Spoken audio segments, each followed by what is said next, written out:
የተመኘ ሰው ከውስጥ ምኞት ያለው ሰው መሆን ይችላል። እንደ ከዚህ ቀደሙ ለምን ትመኛለህ የሚባልበት ዘመን አይደለም። ሰው ጠቅላይ ሚኒስትር መሆን፣ ጀነራል መሆን፣ ሚኒስተር መሆን መመኘትም ይችላል። ከበረታና ከተጋ መሆንም ይችላል። የሚከለክል ህግም የሚከለክል አውድም አይደለም ያለው።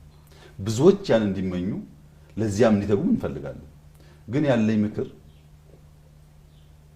በከፍተኛው ቦታ ላይ ማገልገል የምናስብ ማንኛውም ሰዎች ህልሙ ካለን ያ ህልም እንዳይጨነግፍና እንዲሆን ቀበሌን፣ ወረዳን፣ ኤጀንሲን ማገልገልን ፔሮልን ማወቅ አለብን። በወር ፔሮል ላይ ፈርመን ደሞዝ መቀበል ሳንለማመድ ከዚያም ከዚህ ሞጭፈን እየኖር ከዚያ ላገልግል ካል ያ ባህሪ ይከተልንና በፔሮል መኖር የምንቸገር ሰዎች እንሆናለን። እና ፍላጎቱ ችግር የለበትም፣ ምኞቱ ችግር የለበትም፣ ለዚያ መትጋቱም ችግር የለበትም። ያ ግን በሰላማዊ በህጋዊ መንገድ እንዲሆን